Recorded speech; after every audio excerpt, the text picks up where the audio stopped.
Shalom, selamat malam Bapak Ibu Saudara-saudari sekalian.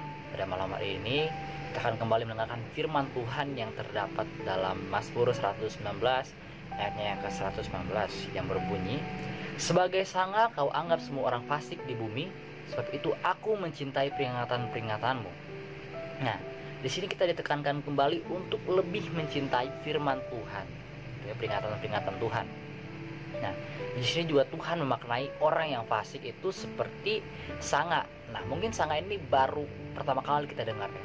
Sanga ini kalau dalam KBBI itu dianggap sebagai kotoran dari sebuah logam. Jadi logam sebelum kita pakai itu kita olah gitu harus dileburkan dulu agar sanganya itu berpisah dari logam mulianya. Ibaratnya sanga itu adalah sebuah logam kotor gitu.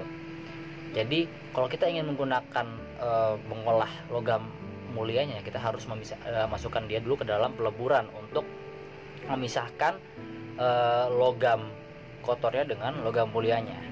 Nah, demikian juga Tuhan memaknai orang fasik seperti itu.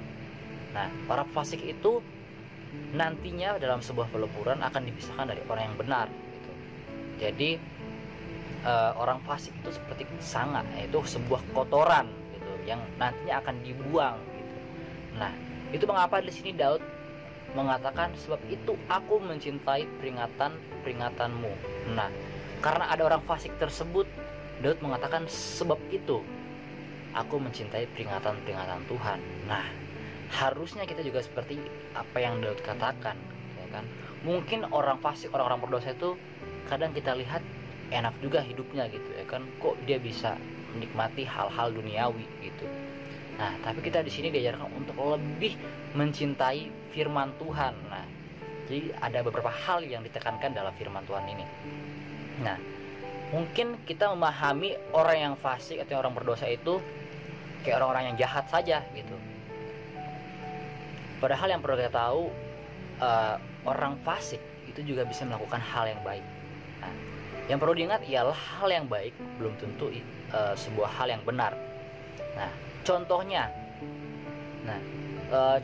ada seorang bandar narkoba, misalnya bandar narkoba yang ngasih temannya secara gratis narkoba itu. Nah, mungkin teman yang dikasih itu akan ngerasa, wah teman gue baik banget, teman saya baik banget gitu ya kan. Dia ngasih gratis narkoba nih, padahal itu merupakan hal yang benar karena narkoba itu tidak baik gitu kan sebenarnya. Jadi belum tentu hal yang baik itu ialah hal yang benar. Nah, jadi pandangan kita terhadap hal yang baik dan benar ini harus lebih kritis lagi. Agar tahu mana hal yang benar, mana hal yang salah, gitu ya kan. Nah, lalu ayat ini juga menekankan kita kalau kita ini harus berpihak pada ajaran Tuhan, gitu.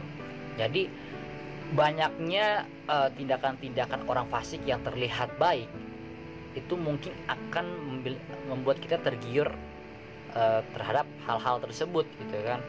Kita ngerasa kalau dengan melakukan hal tersebut kayak enak banget hidup kita gitu, nyaman gitu kan. Tapi di sini Tuhan lebih mengajarkan bahwa peringatan-peringatan Tuhan itu penting banget. Itu mengapa kita harus lebih mencintai Tuhan gitu ya kan. Nah, lalu kenapa di sini bilangnya peringatan-peringatan Tuhan? Nah, seperti beberapa minggu lalu saat ibadah, saat Pak Ligur bilang kita ini harus lebih takut akan Tuhan. Karena dengan takut akan Tuhan, kita otomatis akan mencintai Tuhan. Itu mengapa di sini bilangnya peringatan-peringatan gitu. Nah, peringatan ini bukan membuat kita untuk menjadi takut gitu. Sebenarnya peringatan-peringatan ini itu udah menjadi guide hidup gitu. Bukan berarti peringatan ini ada untuk membuat kita takut. Nah, jadi di sini firman Tuhan menekankan untuk kita tetap berpihak kepada ajaran firman Tuhan. Jadi tetaplah mencintai firman Tuhan dengan melakukan firman Tuhan, membaca firman Tuhan dan merenungkannya. Amin.